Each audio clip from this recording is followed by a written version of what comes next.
Nous n'avons qu'un objet de haine, la guerre, qu'une seule obsession, la paix des cœurs, la paix sociale, la paix entre les nations. Ce sont les mots du père fondateur, Félix Houphouët-Boigny. Voilà 27 ans qu'il nous a quittés.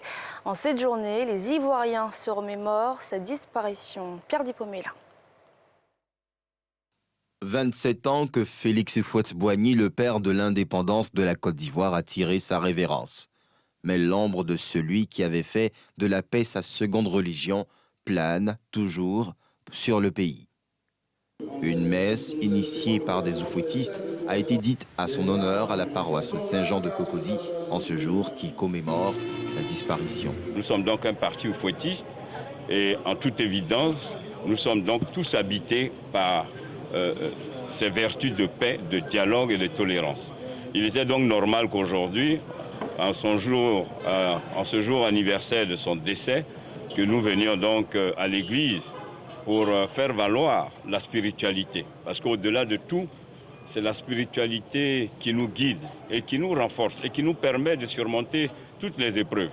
Le bonheur, on ne l'apprécie que lorsque on l'a perdu. Une des pensées d'Houphouët encore vivace. Les Ivoiriens se souviennent. Je pense que nous le recherchons tous aujourd'hui, parce que avec tout ce qu'on voit comme palabre chez nos doyens, nos dirigeants, et je pense qu'aujourd'hui nous le regrettons. J'ai eu cette chance, cette grâce-là de rencontrer le président, de le toucher, parce que je l'ai même salué. Je l'ai même salué quand j'étais à l'école primaire à Yamoussoukro, parce qu'en son temps, on nous envoyait, quand le président arrive, on envoie les élèves aller l'accueillir. Et puis bon, quelquefois, il y avait quelques bains de foule. Et j'ai eu la chance aussi de le toucher dans la basilique. Vraiment, je pense que c'est quelqu'un d'inoubliable. Ouais, Houphouët-Boigny, nous le recherchons tous aujourd'hui encore.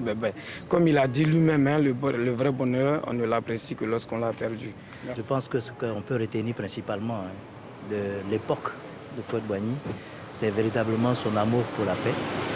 Et puis la convivialité avec laquelle nous avons vécu entre l'ensemble des communautés qui habitaient là, ce pays, et qui devient aujourd'hui denrée rare. Et plus on se souvient de lui, et plus on retient que véritablement, comme lui-même il a eu à le dire, la vraie paix, on ne l'apprécie que quand on l'a perdue. J'avais 5 ans quand il est décédé, mais j'entendais parler de lui. On était enfants, mais on savait qu'il y avait un monsieur, il y avait le président de la Côte d'Ivoire qui était Félix Houphouët-Boigny. On entendait parler de lui en tout cas. C'est le père fondateur de la nation ivoirienne.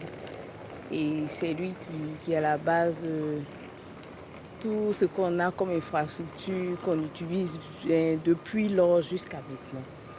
En tout cas, c'était un exemple pour l'Afrique, pour le monde. C'était un bâtisseur et puis un homme de paix. Félix Houphouët-Boigny aurait eu 115 ans s'il était encore en vie. La paix, qu'il a tant chérie et préservée, comme la prunelle des yeux, est encore une quête permanente pour les Ivoiriens.